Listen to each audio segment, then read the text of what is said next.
Good evening, everyone. Welcome to our event today, Harnessing the Energy of Entrepreneurship. Today, well, thank you very much all for attending. To give you some background, part of this was from the Energy Institute, where that's myself from, Latif. From us, we're the Energy Institute, which is a broad membership network of combination of oil and gas, utilities, and my background in renewables. And the YPN is basically the next generation of energy leaders. And we founded this about 2 years ago, and I think this is one of our record turnouts. And as you can see, we get quite a list of high-profile speakers for all our events, and we hope to continue that. On your desks, how this event came about was the feedback from all yourselves, what events you want to see, what topics you want to understand, and from the feedback forms that were on your chair, you requested to learn more about energy and entrepreneurship. It's not a very frequent thing in the UK specifically. In the US, a lot of shell players. But for us, it was important, so it's really great if you could do the feedback forms for us for the next few events. Also, just like to thank our partners, Petrofac and Royal Academy of Engineering, for providing the venue as well. Without them, none of this would be possible, and to do these great events. And to just give you a brief overview for our next few events, which is in March, which will be announced soon. For those of you who are members of the Energy Institute, you'll get that email straight away. And also our AGM. It's a list of 10 to 12 of us who work part-time volunteer to help create these events throughout the year. And we're having our AGM in May. So for those of you who want to learn more about the Energy Institute, get more involved with the YPN, look out for us in the blue badges. We're happy to tell you more about the YPN as well as our AGM.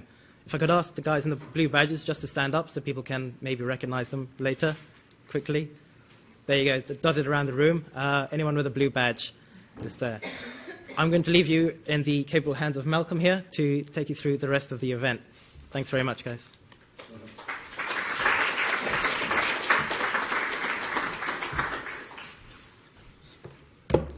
Good evening. Welcome, everybody. My name is Malcolm Brinded, and I'm going to chair this evening.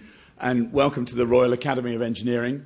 I'm delighted to see so many of you here. I think it's going to be a fascinating evening as we explore the experience of what makes good engineers become great entrepreneurs. We have three outstanding speakers who've already achieved this. They have a wide cross-section of experience. Although they all share, of course, that they've had their success in the energy industry. You're in the home of the Royal Academy of Engineering, and amidst the sort of maze of UK engineering institutes, we are to engineering what the Royal Society is to science, only a couple of hundred years newer. I'm also very delighted that so many of you are members or affiliated to the Energy Institute, which I think is the UK's foremost institute for energy professionals. And I hope that you'll stay very connected to the Energy Institute and put something really back into it. Now, before I go any further, I do, of course, have some housekeeping, which I'd better remember.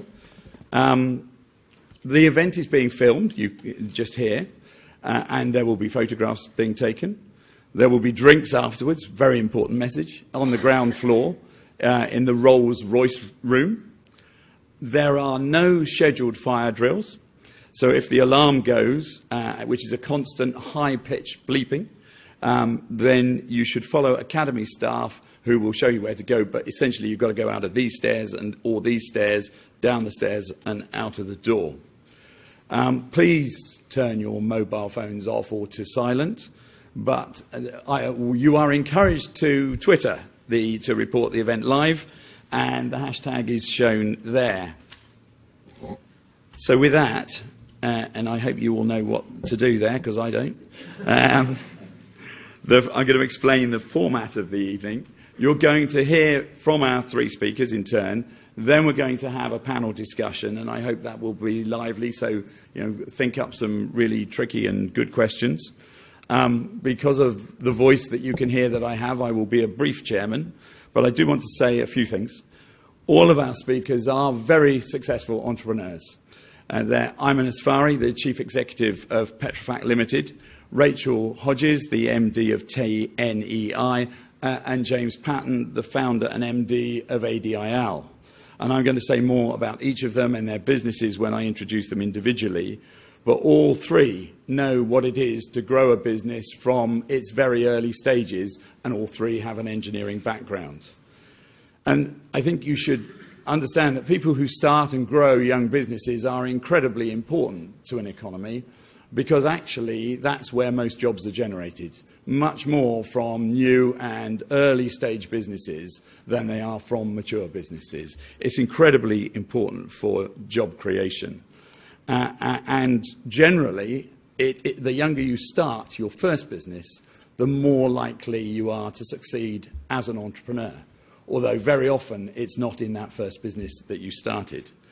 The Royal Academy, where we are here, provides a tremendous amount of support to young entrepreneurs.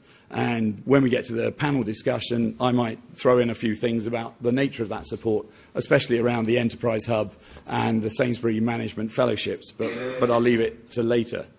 But anyway, tonight, with the speakers we've got here, we've asked them to reflect on their own pathway to business success, their background, why they started their business, and the challenges they've overcome.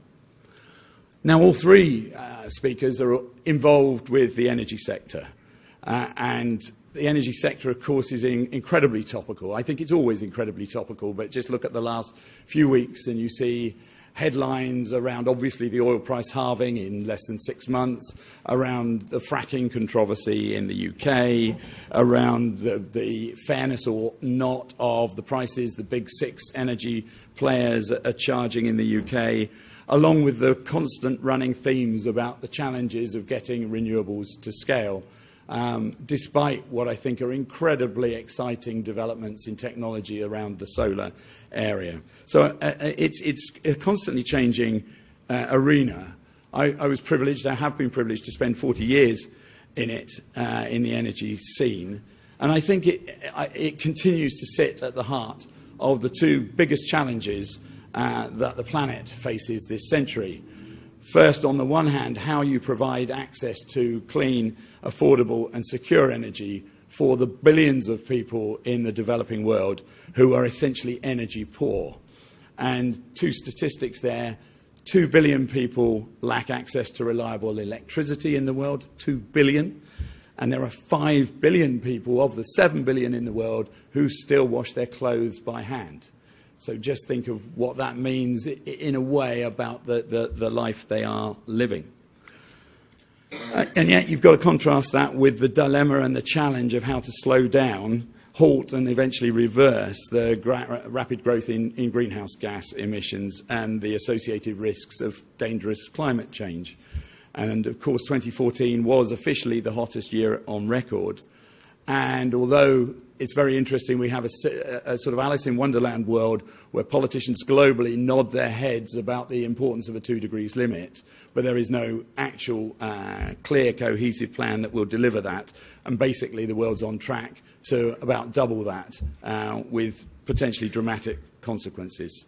So I hope during either their talk or later in the Q&A, we will also ask our panellists to speculate on where the energy sector is going and especially what sort of businesses might be really successful over the next 20 to 50 years that you might want to start.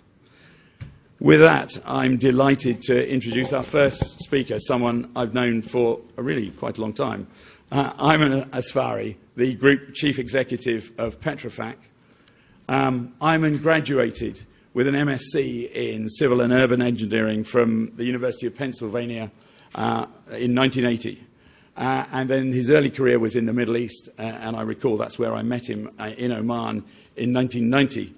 And in 91, Ayman joined actually the US-based company Petrofac and established Petrofac International, which at that stage had a capital base of $1 million. And I was just thinking, Ayman, if I knew that then, I'm not sure you'd have got your first project with PDO.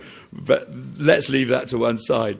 Because if you look at the trajectory since then, in 2005, the company was IPO'd. He became Group CEO, Chief Executive in 2002. In 2005, the company was IPO'd, valued then at just under £1 billion. Today, Petrofac has operations in almost 30 countries, 18,000 employees. It's up there in the FTSE 100, 150 with a market cap of over £2 billion. And I know that trajectory is enormously down to Ayman's leadership over the past 25 years. I'm therefore delighted that he's been recognised on many other fronts. He was Ernst & Young's UK Entrepreneur of the Year in 2010. In 2011 and 12, he was Oil Services Executive of the Year at the World Oil Company Congress. He is a member of the Board of Trustees for the American University of Beirut. He serves on Chatham House panel of advisors because he is really an expert on what's happening in the Middle East, as I know very well. And I think two important and recent accolades. In 2014, he became one of the UK Prime Minister's business ambassadors. And just recently, he has been elected to a fellowship of the Royal Academy of Engineering, in which we stand. So please welcome Ayman Asfari. Thank you very much.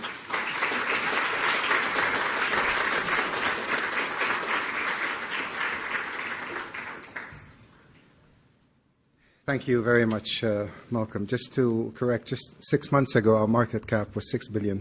So we're down to 2.5 with the severe correction in the oil price and the downturn. But this is a cyclical business, so we've had our ups and downs. Okay, I didn't prepare any notes. I was just going to run through. I have 15 minutes to talk about my own story, and then obviously I'll be delighted to take questions. I graduated from high school and went in '75 to the American University of Beirut. I was born in Syria. My father was a diplomat, and I lived in Turkey and the Czech Republic. The Civil War broke out in '76, so I went as a transfer student. I graduated with a BSc and then an MSc. I did my MSc in soil mechanics, rock mechanics actually, and the reason I did it in rock mechanics is because that was the scholarship that paid most at the UPenn, and that gave me the highest stipend to be able to live. And really, since I went to the States in my second year, I was financially independent. I was working for my education because it was expensive to be able to remit funds to seek education.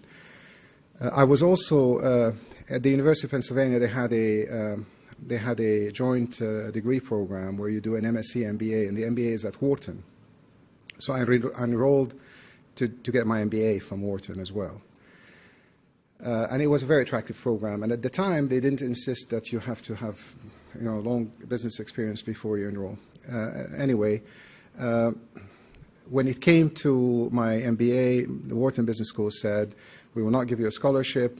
Engineering will have to carry on. You have to get a PhD. By the time I graduated, I had to carry on for 2 or 3 more years in order to get an MBA with a PhD. And then I had a job offer to go as a soil engineer to Oman. And this is how I ended up going to Oman, to do a year's job. And I went to Oman on the basis I'm going to save enough money to go back and finish my MBA. And that was really my plan.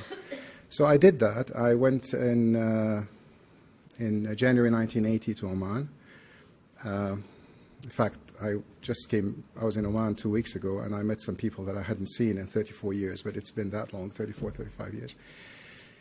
And I did the job, and we're doing soil sampling and for building roads.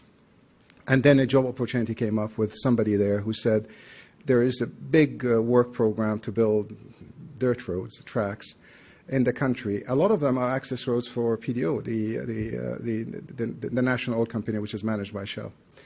And he said, why don't you join me? We start a business. And to me, this is December 80, I was 23 years old, 24 years old. I thought, do I go finish my MBA or do I start a business?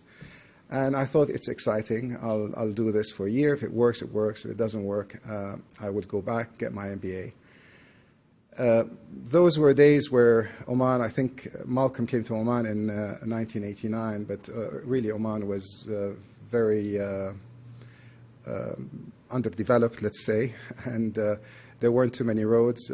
The work that we did was all in the interior, in the desert, so I spent days living like a nomad, building things in the middle of the desert.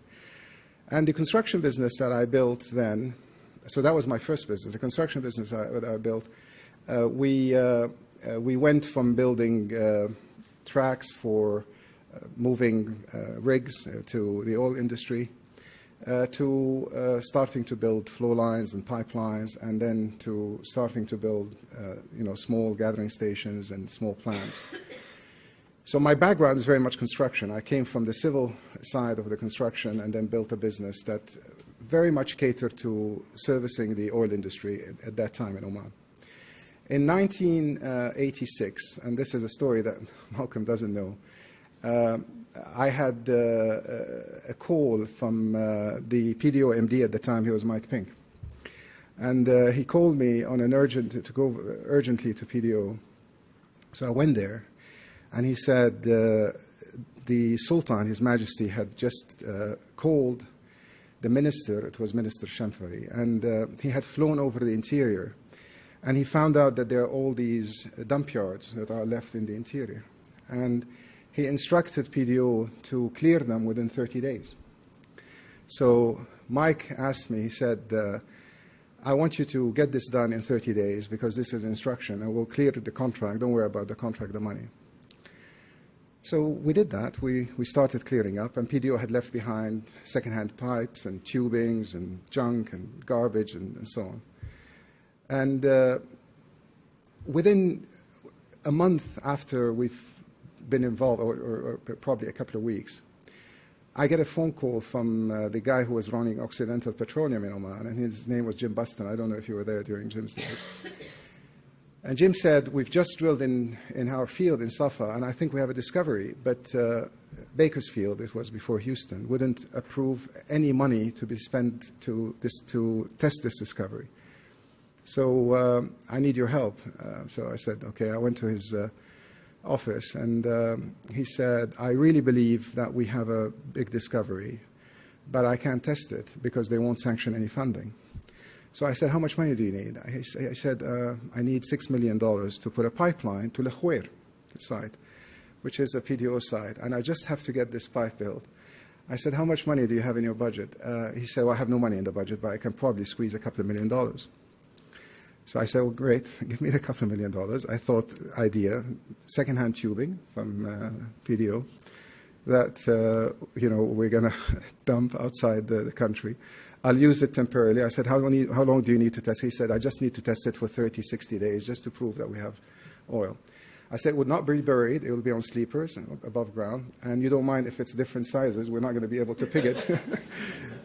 He said, I don't mind if anything. I just want to test it. So anyway, we started with a pipe. We had 8-inch, 6-inch, 4-inch. We built 42 kilometers for his $2 million. I made $1 million at the time on the job. And we tested the field, and the field was, fantastic. Since then, the field is still producing 100,000 barrels today. It's produced probably 500 million barrels in the last 25 years. It's one of the best discoveries that Oxy had.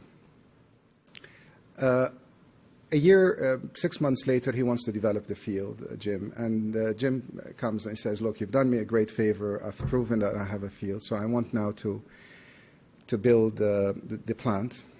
And we're going to go through a bidding process. But we really want to use a little company out of Tyler, Texas, that we've just used in Pakistan called Petrofac. And this company can do the engineering and can build the process modules, but they are not able to do lump sum turnkey, so they can't do it on what we call in our business EPC, which is engineer, procurement, construct, which is lump sum turnkey basis. And I don't want to be involved in project managing the interface. So the guy who runs the business, he's a good old boy, Ralph Martin. I asked him to contact you and come and see you to set up a joint venture. And really, that was my beginning with Petrofac. So we set up a joint venture with my construction business and then Ralph. They basically did the engineering, supplied the modules. We built the plant. That was our first joint project in 1987. Then we built, we built a gas lift and gas injection facilities, and we added to the plant, and it was very profitable. And then we thought, well, there is a formula, there is a market for building turnkey process plants in the industry where a lot of the major engineering companies are based in Milan and Paris and London and Houston, but they don't have the capability on the ground to deliver and to execute effectively. So our formula was, we can do it. We can do it with engineering in the region, and we can build a business that addresses initially the small and medium-sized projects in the region. And this was the beginning. So in 1990, I quit my other job, and I started Petrofac International with $1 million capital. He's exactly right, which by the time we had our first job, we were down to $70,000. So we were paying the payroll, and really when we had income come to the account, we had 70,000. Before the job that, because Malcolm was, at the time, he was running half of PDO, this is back then. But before that, we had a small job in Azerbaijan in 1990, and then 91, we had a project for Shell in Syria. And we had our third break, a major contract in Oman, which was with PDO, which was a step up because our first contract was $7 million, our second contract was 10, and then North Oman crude stabilization was $60 million plus. We have delivered throughout. We built the business from that time. Most of the business has been built in the last 25 years organically. We employ, as Malcolm said, we employ 18,000 people right now, but 9,000 of them are engineers or people with technical qualification. So our business is very much an engineering business. And we went from building and engineering process plants and oil and gas upstream. We went downstream. We went from onshore to offshore, and we've come to the UK in the 90s, late 90s. We made an acquisition in Aberdeen. So really, we're very much an international business that has come back to the UK. We bought a business in the UK, and now we're one of the largest employers in the North Sea. We employ about 5,000 or 6,000 people. We're very much involved in the operations and maintenance. We're involved in integrity management in the North Sea. And then we have consultancy businesses in the UK. I'm delighted to say that TNEI is part of Petrofac now. It was also an acquisition we made a few years ago. But we're very much along the entire value chain, and we have we start from the concept and all the way to we've done decommissioning management for a number of the oil and gas installations and facilities around the world.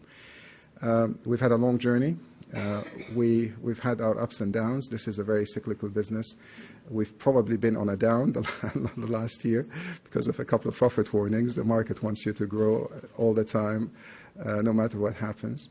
But we are in a unique position with our cost structure, with the backlog we have, and obviously compared to the rest of the sector, I can only compare on a relative basis. We feel we're in a good shape. I've enjoyed the last 35 years of my career. I think, I love the profession. I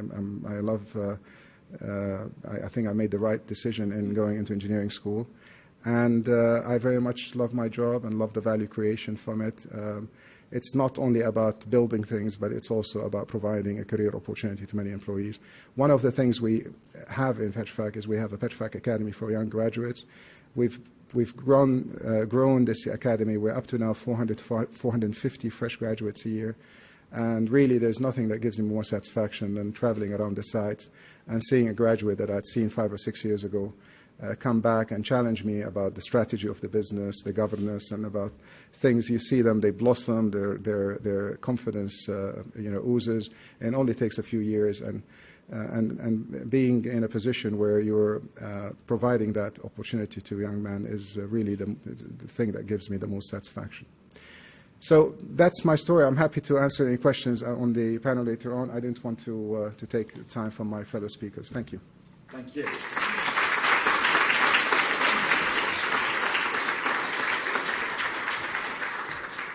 Thank you, Ayman. And indeed, save your questions when we got all the panelists up together. But it struck me, it is a story of an incredible trajectory of growth. And all the time, I think you heard from Ayman, it is about making unexpected connections.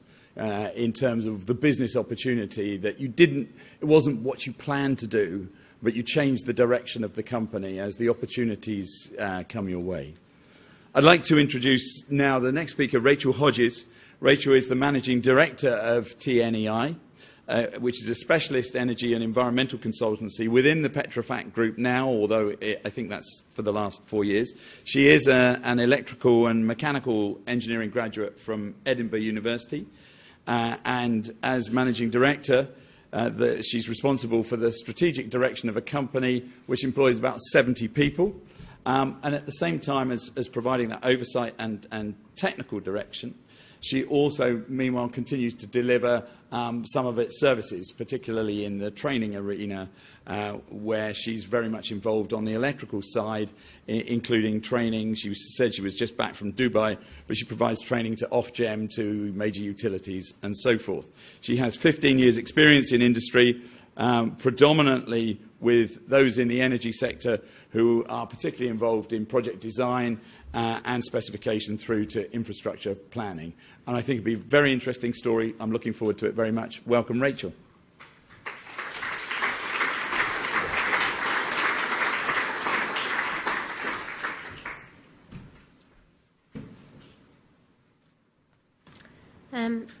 Thank you. So I'm very different to Ayman and the other speakers today. I come from a company called TNEI. We're a specialist energy and environmental consultancy. We're different because we're not in oil and gas. We mostly work in the electricity transmission and distribution generation side of the energy industry. And we mostly work in the UK. We're about 12 years old. We're a spin-off from a spin-off company from the University of Manchester when it was UMIST. And when we define ourselves as a specialist energy and environmental consultancy, what we really mean is that we're all geeks. We're all, and I feel quite safe saying that because I'm here in the Royal Academy of Engineering, and I should be allowed to say that here. But we are a consultancy, and we have to turn that sort of specialist knowledge. We do power system studies, we worry about harmonics, about renewables integration, about environmental impact assessments. But we have to convert that into the real world. We're not just academics. We have to be able to communicate that to our clients and help them with the hard problems that they're dealing with. We do deal mostly with the hard problems. We're specialists. We're not a multidisciplinary consultancy. And so people often come to us when they're really stuck. And we do quite small projects often as well. An example of one of the projects that we've been involved with is a project for Ofgem, just around the corner, who are the regulator for the electricity market. And they were looking at what the opportunities were and how to regulate the offshore connections around the UK. And there's lots of reasons why there's going to be offshore cables in the seas around the UK, and they'd be for connecting up offshore wind farms, for interconnectors to other countries, for to provide reinforcements that we can't do onshore because we can't get planning consent for large overhead transmission lines, but also for connection to offshore oil and gas platforms. And so there's all these different people, different stakeholders trying to get involved with the same sort of infrastructure. And we were asked to provide consultancy services into that arena, to get involved with stakeholder engagement, to do proper technical geeky studies, to look at cost-benefit analysis, to look at multi-criteria assessment, like what's the environmental impact of this versus the cost of that. And that's the type of project that we're involved with as a company. I joined TNEI nearly 10 years ago. It will be 10 years in the summer. And as a company, we're very, very sociable. So I'm sure that's a very good reason for us to come up with to have a party. So I'm sure we'll be planning that. But I became the managing director just a year and a half ago. the company is about 12 years old, so I joined it very early on. There were very few of us in a very dingy office, and I've been involved with most of the projects that that's grown the business to what's now 70 people. To be honest, I never applied for this job, and I never really expected it. It was a bit of a surprise one Tuesday afternoon, and I got a phone call saying, "Would you like this opportunity?" And it's never been, I never came and sat in a room like this going, "I want to be that person, I want to do that." But I've always, whatever stage I've been at in my career, whatever project I've worked on, I've always sort of questioned and challenged, how can we do better? What would make this a better job? How can we make this a better product? What could we do differently? Even our quality management system at work, how can we improve it? And so when I was asked if I'd like this opportunity, I thought, actually, that's what I do every day. That's what I go home and think about before I go to sleep. I know that's really sad, but that's I was thinking about how to make this company better, how to make this company stronger, how to make it a nicer place to work, a more informed and better communication, where are we going, what are we going to do? And so I took that opportunity when it came along. I joined TNEI nearly 10 years ago. Before that, I was in New Zealand, and before that, I used to design washing machines. And before that, I worked for Polaris, who unfortunately went into receivership earlier this year, but were one of the wave manufacturers, wave power manufacturers. And I worked for Polaris when it was 3 people, and we made polystyrene models to put in a wave tank, and wrote proposals to government to get ROC funding. And so I've had a whole heap of different opportunities. And I think all of them have added to the experience that I've gained over the years. I think New Zealand was a brilliant opportunity because the culture of the company that I worked for there was brilliant. You could give something a go. Ayman was talking about doing something that he'd not done before. That New Zealand was very much that culture. So one day I was designing a cable laying ship, and the next day, not a very sexy project, but still quite interesting, sewage treatment plant control system. But every day was different, and they sort of allowed that, and I just rose to that and lived it. As a company now, I'm sort of really excited about where TNEI are going, but we do have some challenges.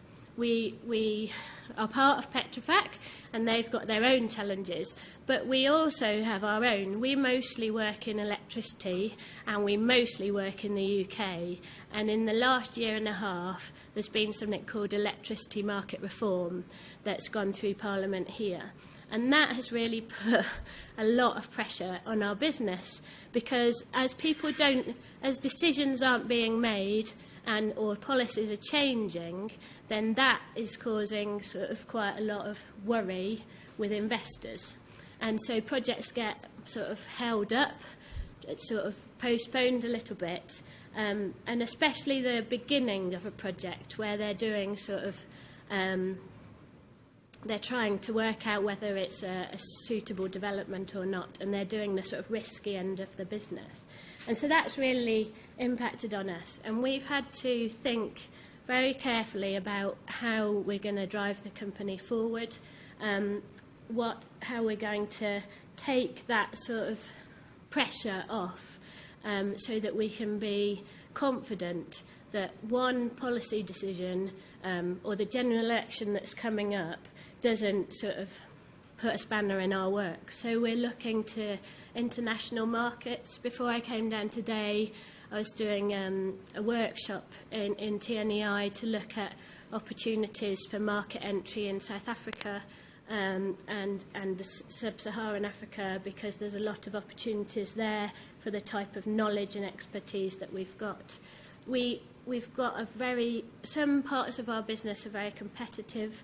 Others, we are definitely the geekiest and cleverest company out there, and so it's easier, but we want all of the parts of our business to be strong, and we need to diversify but still keep the same level of specialist knowledge. I didn't really ever expect to come and present on entrepreneurship to a very full room of people, but I think if there was one piece of advice that I'd give, that from my experience, is that there's no master plan. I didn't sit down at 18 before I went off to study engineering thinking, right, I'm going to do this, and then I'm going to do that, and then I'm going to do that, and then by this age I'm going to run a business. I just took it one step at a time, but every step I thought about quite clearly, quite objectively, quite strategically. What am I doing? Why am I doing it? Could I do it better? So one example is I studied engineering. I went to an all-girls school, and I come from a background of hospital managers. So there was no one ever. I've never met an engineer before I went to university, but my school was saying, you're good at maths, you should either do maths or medicine. And I just knew that wasn't for me, so I sat down and had a good look at what the other options were and planned out, I think that would suit me. It's got a good amount of maths, and it's sort of practical, and it's going to make a difference. And I've never, ever regretted it. I really love the work that I'm doing. Bunmi's here from TNEI, and I love the team that I work with. It makes it so much better, and it's going really well. But it could be tough. Next year could be tough, and this year could be tough with the general election. But with the team, a good strong team around you, and to always be questioning and challenging what you're doing rather than just sort of like it or lumping it, then it'll be fine. Thank you.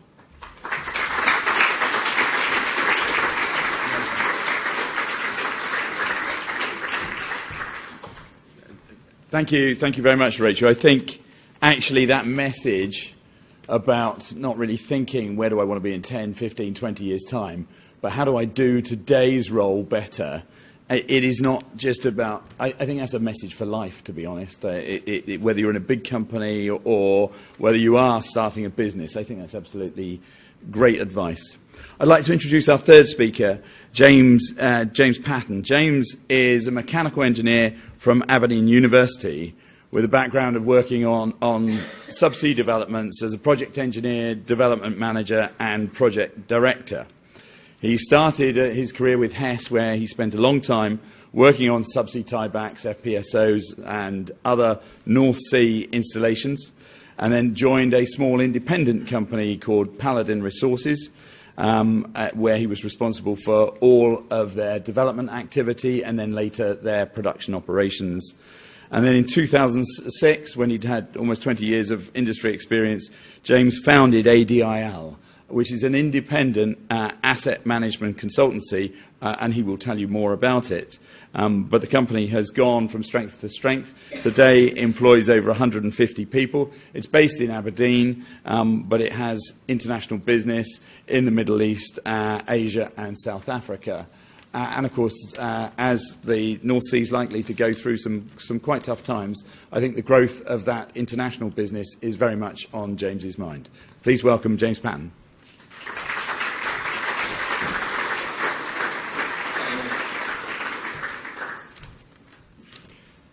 Hello, everyone.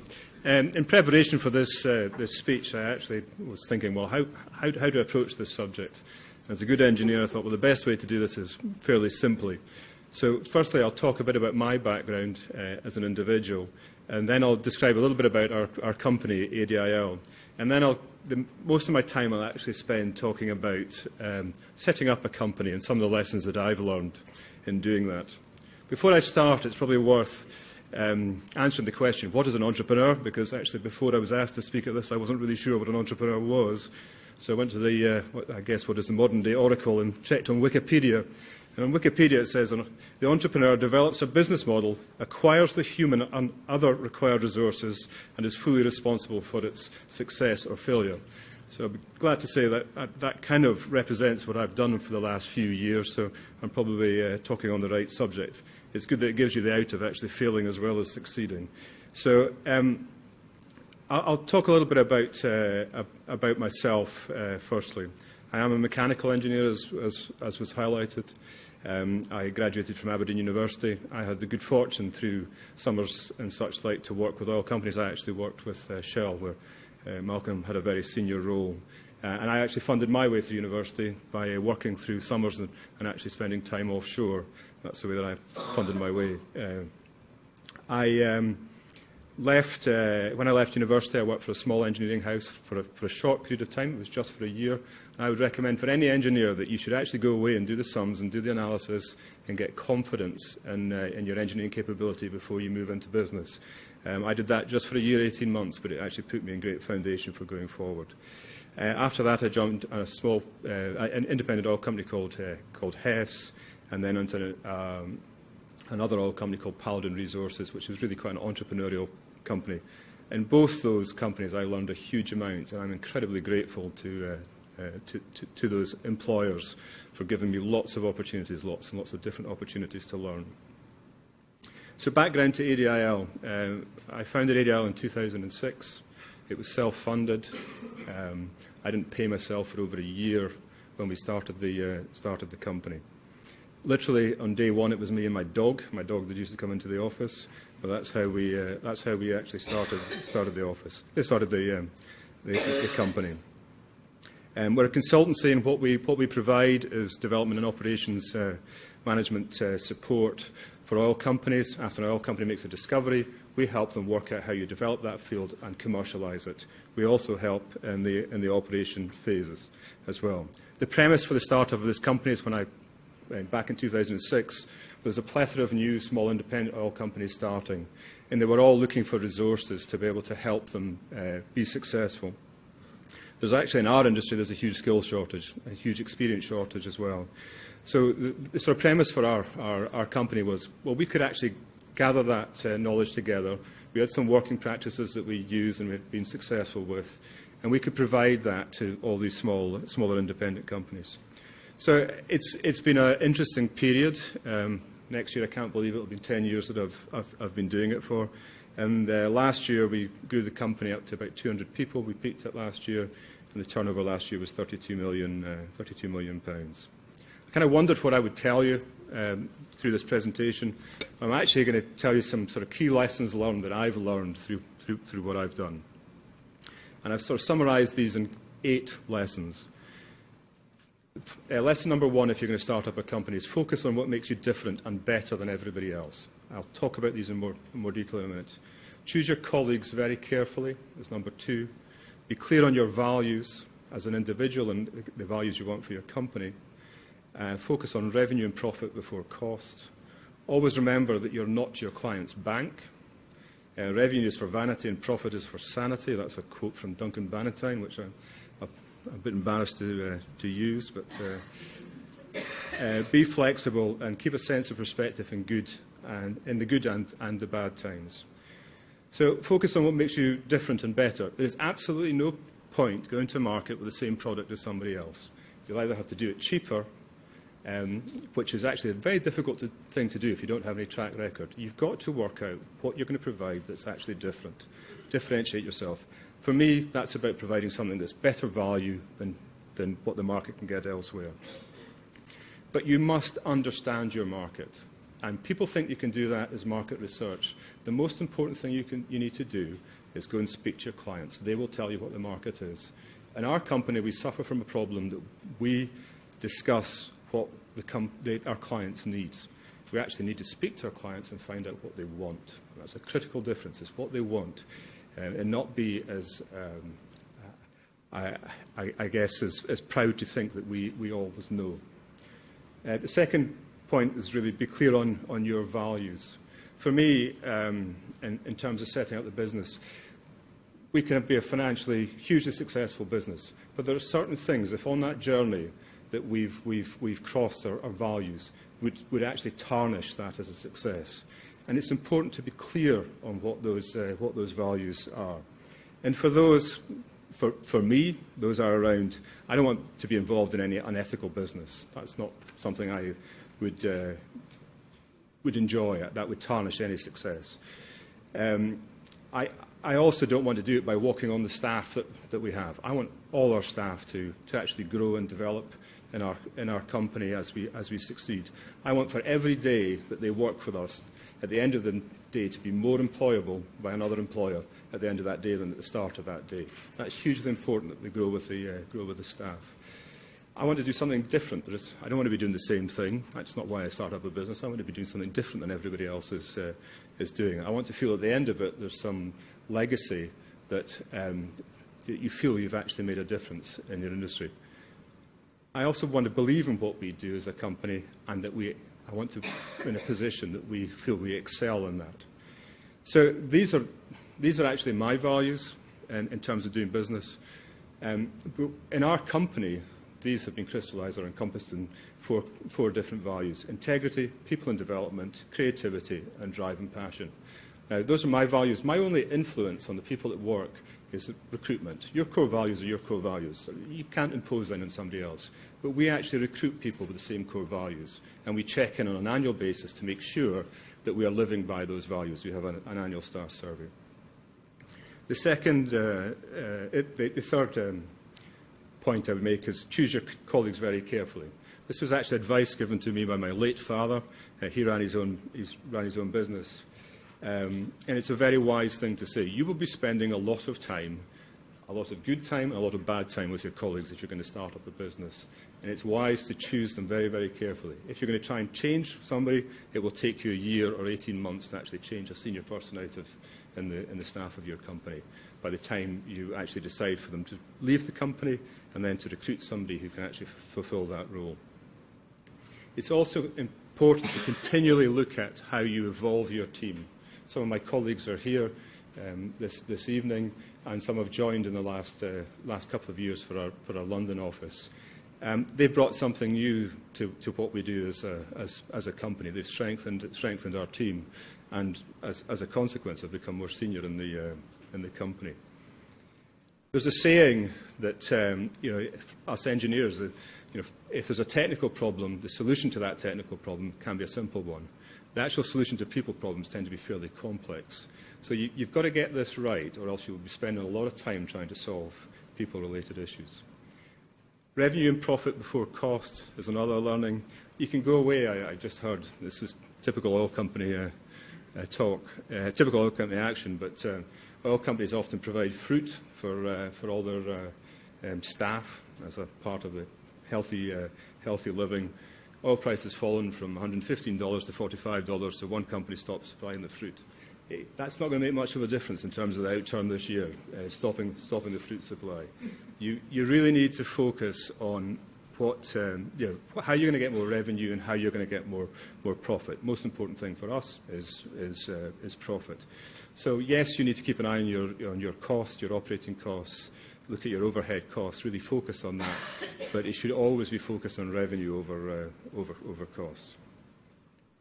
The next one, embarrassing, I told my wife this one last night, and she says, well, that's pretty obvious, isn't it? But always remember you're not your clients' banks. I'm actually astonished how poor some clients can be at paying you.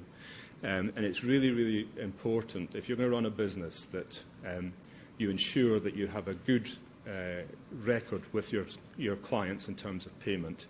We work on this very, very actively. We have a rule in the company that either the manager will sort it out or I will get involved. I seldom get involved because our managers actually sort it out. We monitor it on a monthly basis, and we, on average, get paid 34 days after the end of the month. But it's very important. If they want a bank, go and see a bank. If you want funding, go and see a bank to get funding. We don't fund you. And it's very often people are actually proud and don't want to go and speak to their clients about payment issues. Revenue is for vanity and profit is for sanity. Now, I had to go and check what our turnover was for last year. We don't focus on turnover. We focus on our profit, the net profit and our margin. If you want to be able to say you've got a huge turnover and your profit is low, that's no sustainable way to actually deliver to grow a business. You really have to focus on the profitability of your business. In terms of flexibility, I think Ayman mentioned this at the start.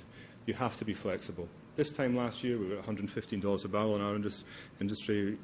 Today, we're at $48 a barrel. It's a complete and utterly different business. It's gone from a business where you can throw money at to trying to produce hydrocarbons. Today, you've got to do everything to try and save costs.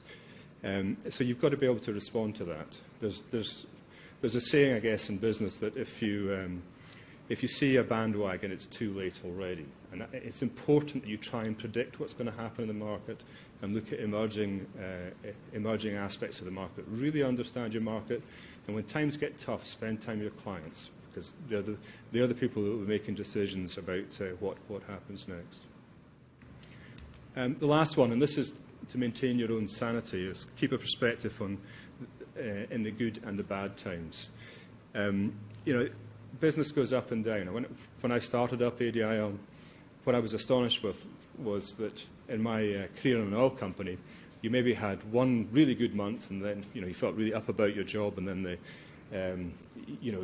another 2 or 3 months were okay, and then you had one bad month, and you had this sort of cycle of thinking of how things were going. When I started up ADIL, we were doing that on a daily basis. My emotions were at peak and at troughs on a sort of daily basis. The one thing that does is absolutely exhaust you, and you have to take a measured approach. And there's a saying that in times of prosperity, things probably aren't quite as good as you think they are. In times of adversity, equally, they're probably not quite as bad as you think they are. And it's really, really important to sort of plough an even furrow or steer a steady course through that type of environment. And that's very true for our industry at the moment. Those are the points I wanted to make. If you've got an aspiration to start up your own business, do it. What have you got to lose? I was 36 when I started up ADIL. I would recommend you start it when Ayman started at 23. Give it a go. You've got nothing to lose. It's great fun. It's tiring. If you're hard-working, go for it, give it a go, and see where it takes you. And what you will find is there are many people who have done it who are very, very willing to share their experiences. And hopefully some of them are useful as well. Okay, thank you. Thank you.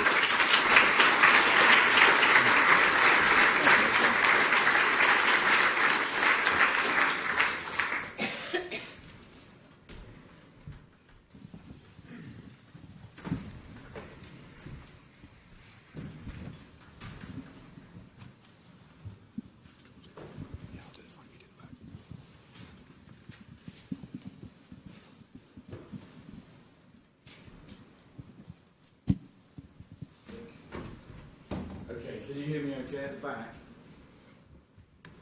Yeah, can you hear? Yeah. Thank you. Yeah, that's good. That's better. Okay, well, first of all, thank you very much to all our speakers. I think very interesting complementary perspectives about success from an engineering background as entrepreneurs. I've got lots of questions I could ask, but I'm not going to. I want to throw it open to you, the audience. So who would like to start the first one? Yes, please. The back. We got roving mics. Hi. Thank you so much for your speech, for the three of us, for the three of you guys. I'm Philippe. I work for Infosys. My question is, with the current, oil and gas price going down, what you feel in your company is the first number one challenge and the first number one opportunity with the current landscape? Thank you. Thanks. Let's just go along the panel from Ayman. Well, the number one challenge is to manage the fact that, at least from a market perspective, our clients are cutting down on CapEx. So the perception is things are a lot worse than they are. I mean, in our position, we have a backlog which is the highest ever, but the general environment is not very, very good. And obviously in this market, our clients become a lot more commercially sensitive. For all these contracts, you have changes, you have variations, and so on. So it's managing the client relationship. The opportunity, I think, is that this is a time to look at your cost structure, to see how you can optimize. You can make some decisions that you will not be able to make in times of prosperity. Today, BP announced that for 83,000 people, they're having a freeze on their salaries. So in our case, we're giving increments in places where we're having to match the rest of the industry. But you would look at rationalizing your costs. You would make the decisions that you wouldn't be able to make, consolidate offices, and so on. So for me, we're in a cyclical business. You do not want to miss the downturn to improve your business, and this is exactly what we're trying to do at this time. Is it also a time when there can be acquisition opportunities? Well, I think when the dust settles, Malcolm, the industry will have to face up the consolidation if we do not see growth, because at the end of the day, consolidation is a way to take out cost, and then you grow your earnings by taking out cost. We've seen some signs of consolidation. People are talking to each other.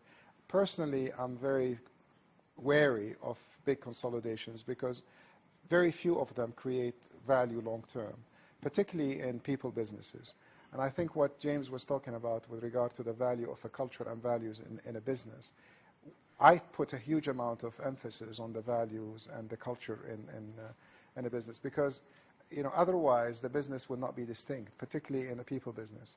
So when people come to us in Petrofac, we want them to come to us because they realize that we have certain values, we deliver, we are ethical in our performance, we value safety, and these are very important.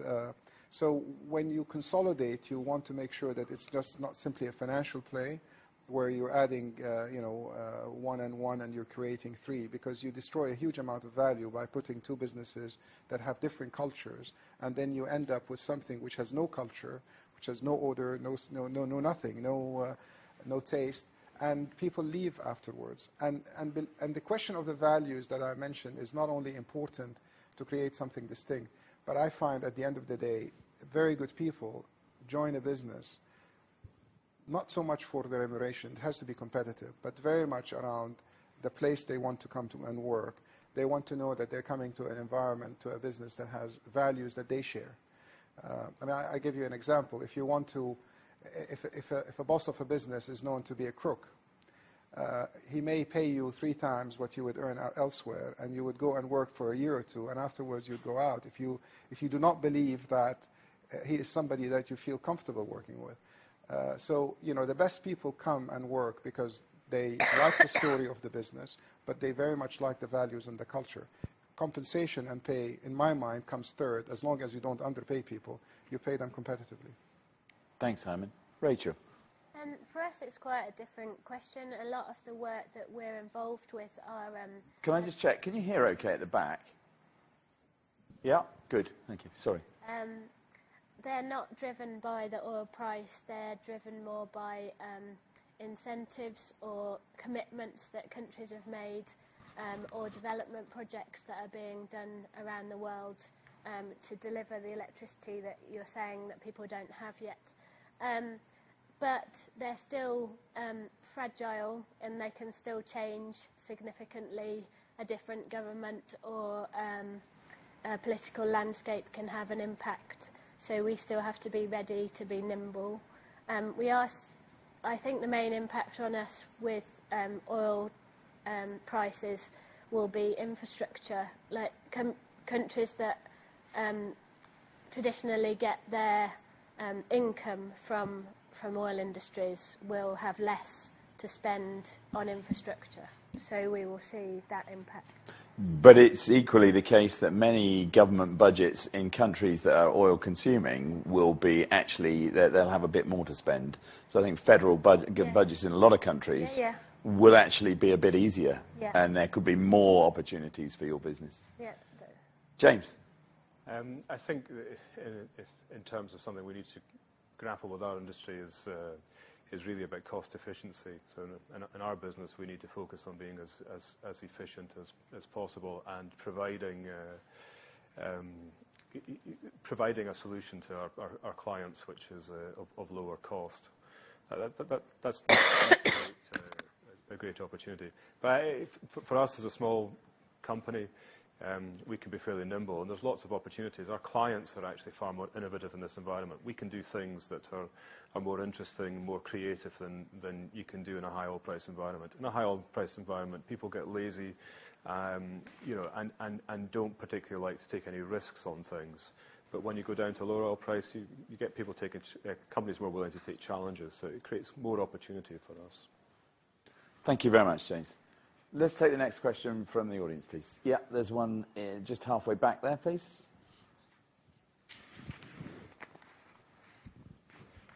Hi, thanks, guys. I'm James Harpin from Petrofac, actually. I have a question it's a follow-up, really, to the last question, but your own entrepreneurial activities, have they coincided with a sort of downturn like what we have at the minute? And how does that factor in maybe difficult access to money, but also a myriad of opportunities available when the market's changing and varying? Yeah, so if you look back, Ayman, did you grow more, did you benefit more from the downturns or from the upturns? Well, we've learned lessons from the downturns. I've been in 4 or 5 downturns. But no, we certainly have grown in an upturn.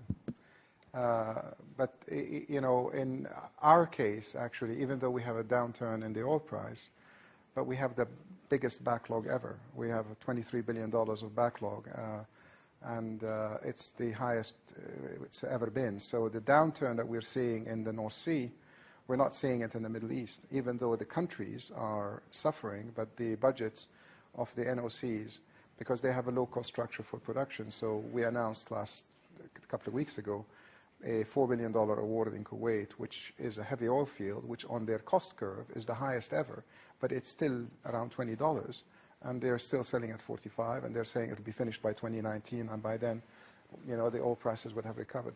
So we are, and I think the other thing that we're seeing, which is good, is that there's a lot more thinking about how to rationalize the cost in places like the North Sea. The discussions with clients is much more about, preserving our margin, but we are talking about how can we cut cost. We've cut cost of contract personnel. We're looking at improved uptime and so on. So, I mean, as I said, you have to, I think in this, I've seen it so many times, it's around making sure that you benefit from the downturn to continue to improve your business. But obviously, you will only grow when you have, really grow when you have a big growth in the market overall. Rachel, is yours a cyclical business? Yeah, it is. There's 2 main parts to our business. There's a power systems or electrical engineering, and there's an environmental planning and environmental team. And they've definitely seen that cycle happen because of electricity market reform and lack of projects coming through that development. And we've used that. James was talking about development, team development, company development, and we've used that opportunity to do training, upskilling, diversifying their capabilities so that they can not just focus on onshore wind where they were doing most of their work. When that becomes cyclical, we need to be able to be a bit more nimble. So, sorry, I should have talked. And will this now be a big opportunity or does it force you, James, to look differently and go international? For us, we've been through one cycle before. So our experience tells us that through a downturn, you actually can develop your organizational capability.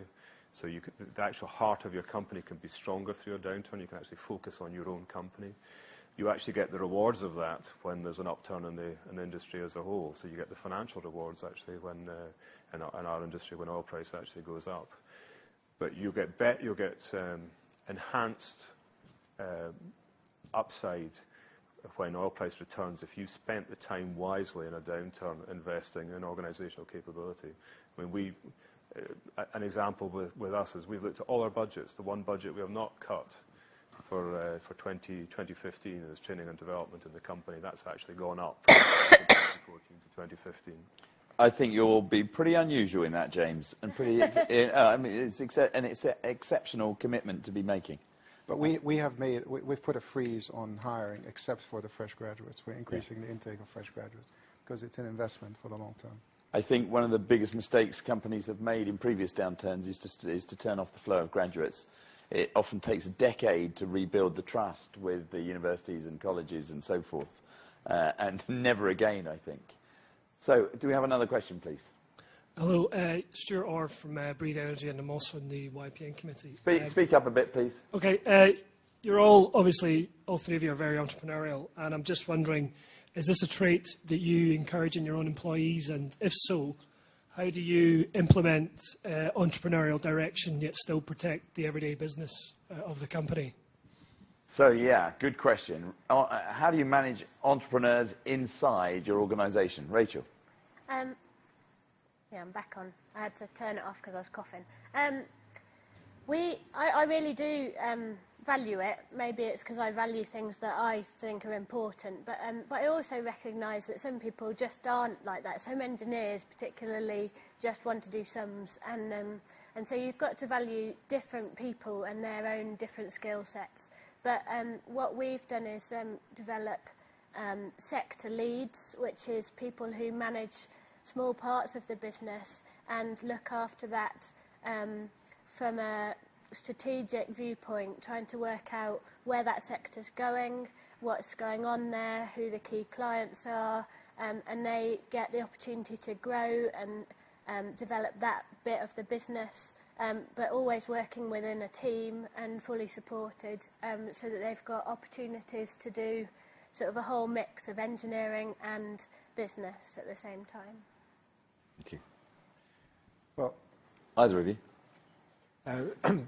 In our business, what we try to do is actually, if somebody's got a good idea and it fits within, I mentioned staying focused, but it fits within the broad area in which we're involved with, we like to give people a chance, let them develop up a plan and let them own that plan and see if we can make a success of it. We've done that in London. There's one of my colleagues here who's done it in London in a fairly entrepreneurial way and actually understands a lot of the 8 points I mentioned there about starting up a business. It was the same for opening up another office in London here. So we like to do that, and we like to reward people, for that. The way we can reward people is with interest in our business. Well, I mean, we as a business, we have an entrepreneurial culture in terms of doing things that are different from many of our competitors, and sometimes pushing the envelope and going into new areas. But it is not easy to retain people who want to start their own businesses. So we had a number of people, as our business have grown, that have left us and started businesses, which we celebrate. We have grown small businesses inside Petrofac. We have here my colleague Jeff Baker. He grew a business called Plant Asset Management. We have 200 professionals. They do very high quality work on maintenance philosophies, on optimizing performance of assets. And it's a 200-man business. It's shielded inside to a certain extent. Jeff would say that there is a huge amount of corporate pressure. The problem is that, when the business becomes large, you have to, it does take away to a certain extent, and I sound like I'm a frustrated entrepreneur, but it takes away some of the entrepreneurial spirit, because what you end up doing is you get into the mode, if you created a lot of value, there is a mode of protecting the value, where before you step up to do something else, you have to make sure that the base that you have created and the value that has been created is not jeopardized. When you don't have much value, you're prepared to do anything. You're prepared to do, but when you've built that, then you have a reputation, you have a standard, you have processes, you have systems, you have a brand, you have a reputation to protect. And that, for many entrepreneurs within the business, they would find that to be quite limiting, because you are constrained within the limits of what a bigger organization puts on you. So it is a challenge. It's not, there's no doubt that as a business grows, it loses, with time, it loses some of its entrepreneurial flair. I'll make a comment, if I may. I sat on the board of Shell, and you think a company like that, it still needs entrepreneurs. Ayman referred to it earlier. The challenge of any big business, actually, which is in a decline, a resource business with declining asset base, is you've constantly got to refresh the opportunity base. So I think even in any big company, whilst you've got a lot of people focused on managing the assets and delivering the projects and really doing the real focus on delivery, you've got to have quite a lot of people who are thinking about the opportunity set, the relationships, listening to the customers, in this case, the national oil companies and the governments, and really thinking, where are the opportunities going to come from that will help a Shell or whatever be successful in 5 and 10 years' time, and opening up some of those levers. I remember the early days in Qatar. I never thought that we'd end up building an $18 billion gas to liquids plant in Qatar. It stemmed from just listening to what might be useful to that country. There were questions all the way through, and I'm going to offer them to just one or two speakers so that we can get as many in as possible. There was one right at the back. We'll go right to the back. Yep. I'm going to stand up because... Hi, I'm Jolali from City University. I have two different questions. You're allowed one. Okay. I don't know, they're too good, so... Go on, sorry, we've got about 8 to go. Okay, so I'm going to the most social one. How many women do you have in your board or managerial position? And the second, well, it's the same question, don't worry. What do you advise for women in this industry? Because it's hard for us. I mean, it's too many men. Okay, so I'm going to offer that to all of you. How many women, and what do you advise? We have 2 women on a board of 10. We are trying to meet the Davis report criteria of having 25% women representation. We're 20%, so we're up there, but we have to get 1 more woman in the next 1 or 2 years. The gender diversity is a big challenge for us. We try to achieve a 25% rate of women. We get that in some of the engineering disciplines. But we have that criteria. We have that with the academy, with the fresh graduates. We attract some very talented women engineers into the business. But unfortunately, our overall gender rate is more like 12-13% in the group as a whole, and this is not satisfactory. So we lose a lot of very good women, either because they move on and they build the family, or they find going to sites or going to some of the locations not very attractive. But in our engineering hubs, in our engineering offices, we achieve that rate. But overall, as a business, unfortunately, we're below where we should be. Rachel, with you as leader, are you beating the average? I actually was asked to write an article for the IET magazine recently. I'm an electrical engineer, so I'm a member of the IET, and that was because they noticed just the diversity within our company. So I think we're over 35% females, a lot of them within the senior management team. Our operations manager for the power systems team is a female as well. So we're bucking the trend generally, and I was asked to write about that. I was sort of disappointed that I was still writing about this subject. But when you look outside of TNEI, which is probably a bit of a bubble, it's moved up to 13%, I think. And it was 10 when I went to university sort of 15 years ago. So it's slow. It's slow, but it's still going. Yeah, I think it's good. James? In our business, the second person into the company was a lady who's also an executive director with the company. We have a board of 4 people in the company, and there's one lady, one female in the board. But all I would say is my closest advisors is a mixture of 50-50 male and female, who actually work with me on how we develop the company. And the company as a whole, of the 150? I actually can't tell you what we don't. Maybe we're wrong. We don't focus on it. But on our senior leadership team, there's two females, but we actually don't focus on. Okay. Hello, Syed Shah from Petrofac. Let's talk about lessons learned. If you were to change something in 2014, or if you've learned something from 2014, what would that be, and how would you like to change it? So let's have Ayman and Rachel. I think what I would have done is to be true to the test that I talked about earlier, to say I'm not going to be deploying capital or growing a business at a pace until such time I have, very high level of confidence in my execution capability. If you talk about IES, we deployed $1 billion a year in that business. We probably should have deployed $500 million a year. So I'm not, we're not changing the business line, but we feel that in integrating our delivery, we didn't deliver to the same level of execution that we wanted to deliver earlier. So it's really, the test should always be the question of where can you execute, and execute very, very effectively. At the end of the day, it's all execution. Any business, any idea is great, but lots of ideas, lots of people come up with ideas. If you can't execute and deliver, you don't have a business. Rachel?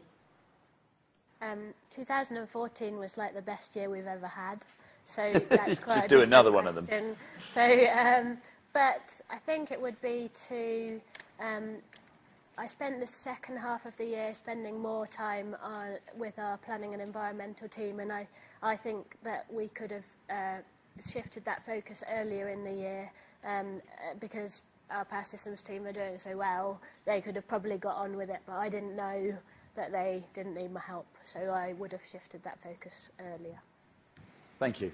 Next, there was a question here. Yes, please. Second row. Lady here. My question is to any one of the panelists, because I think listening to all of you, you've all watched your companies grow from small businesses to very large businesses, and also played a key role in shaping the growth. So it's more about the future and how you hand over to the next generation. First of all, how does that make you feel, and what are you doing to prepare your businesses to hand over to the next generation and keep? Thank you. Let's give that to James, then Ayman. I guess from our business perspective, I'm very aware and talk openly that as we grow as a company, I may not be the right person to lead the business, and I want my colleagues to tell me if that's the case. I hope I'm aware of it myself. I'm certainly pretty aware of my weaknesses. So I hope that what we invest in is a strong management team, and I think there's a number of people on that management team that can actually take over from the role that I do. So we've started that process. I don't. If something happened to me, I wouldn't want the business to end, and the business would not end. There's plenty of talent within the team. So for me, the key thing is invest in a good team around you. Everybody having the same values. I focused on that at the start. And there will be natural progression. Somebody will be able to take that business over. And their skills will be different from mine, and that will be to the advantage of the business going forward. Ayman? I mean, it's a fantastic question, because I think there are many entrepreneurs that build businesses that die when the entrepreneurs decide to retire. So I think for me, my legacy is to see Petrofac grow and prosper well beyond my retirement date. So it's something I'm very focused on, but beyond that, my board is extremely focused on it. I can tell you that this is something that good boards and good chairmen, that's exactly what they look after and what they do. And I think the UK governance, in terms of insisting or saying as best practice separating between the role of a chairman and a CEO, is a very good one, because that's one of the duties and the responsibilities of the non-executive chairman, which we have in our board, who's focused on ensuring that the company has a bench of leadership to make sure that the transition will be smooth well beyond the CEO. Thank you. Last two. One there, then one there. Hi, I'm Austin from Petrofac. You can see we've got a good support group here. I'm from a background in naval architecture. Now, I saw Ayman, you've built this business since the age of 23. I'm 23. My question to you is, have you noticed any difference in culture from when you grew the business to, say, entrepreneurship from today, in today's culture? Is there any difference in the way it's approached?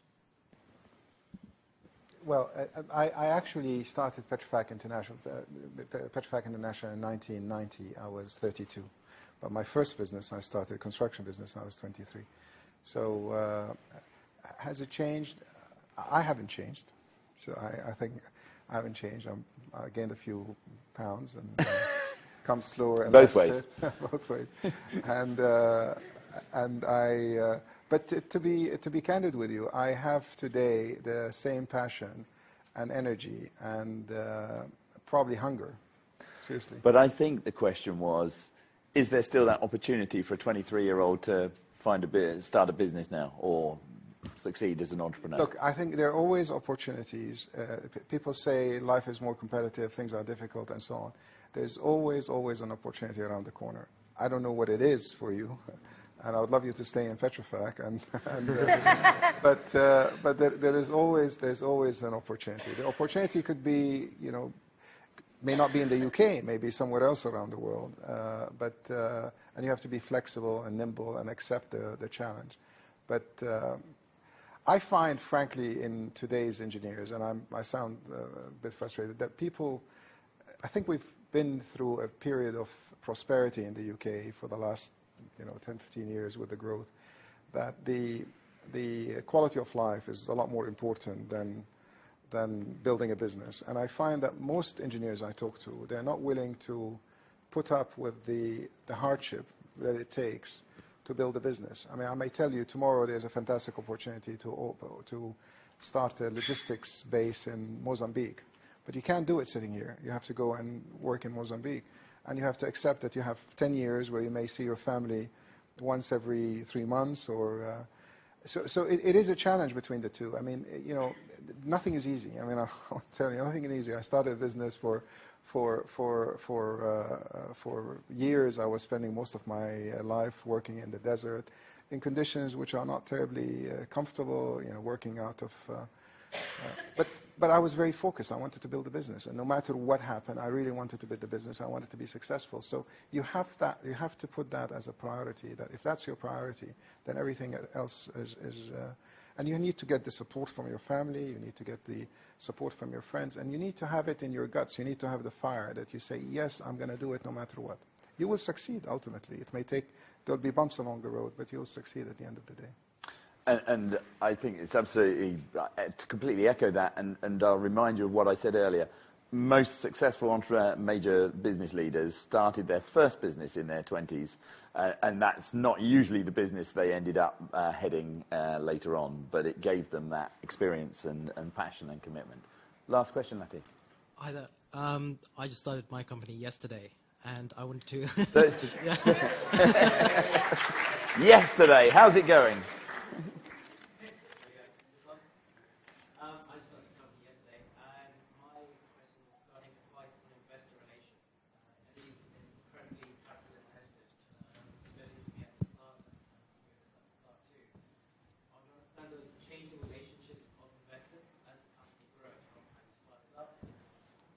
So I don't think your question is being heard, is it? Could you hear him at the back? No.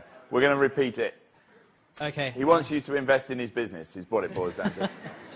I wanted to ask the changing role of and your relationship with investors. When you start off, the ones who help you at the start, and then as the company grows, how does that relationship change?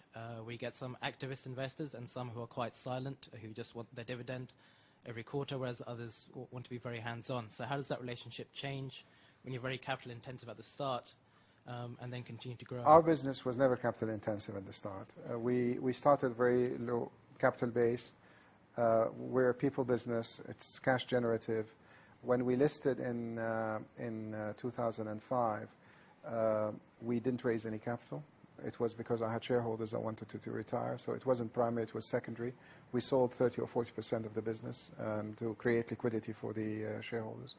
And we have still a very low level of debt. We don't require capital. We put capital in, developing some of our integrated delivery projects.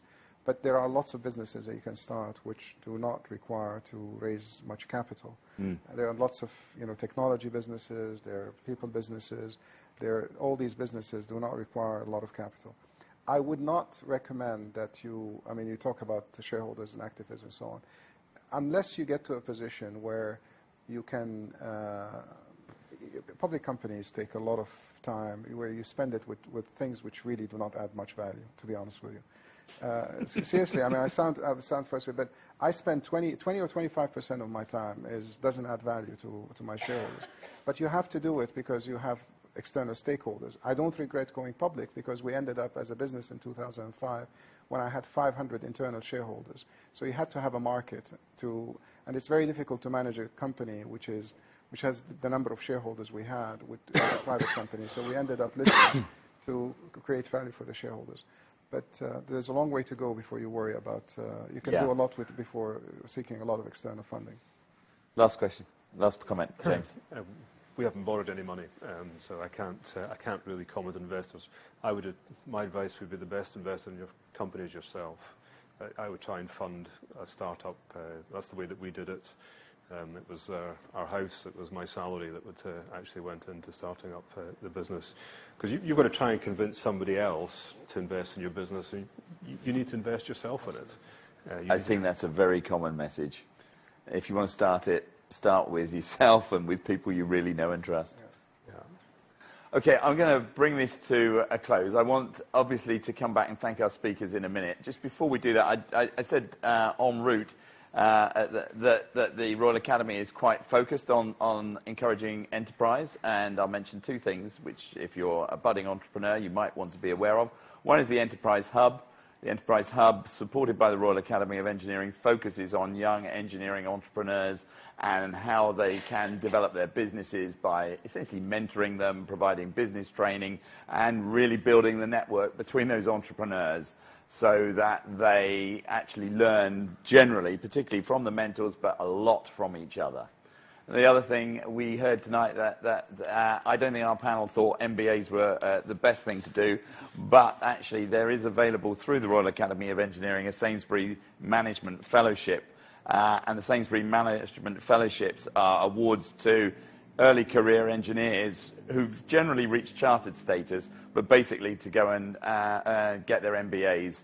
And the Sainsbury Fellowships are £30,000. So it does pay a long way towards, if you get to INSEAD or London Business School or Harvard or whatever, it pays very substantially towards that. And so far, 300 engineers have benefited from that program. And I thought you ought to know about it, just in case you were interested. On that note, I want to thank our panel. We're going to go down and have some drinks, which will be great. But I really appreciate them sharing so much about themselves as well as about their businesses. Thank you very much to all of you.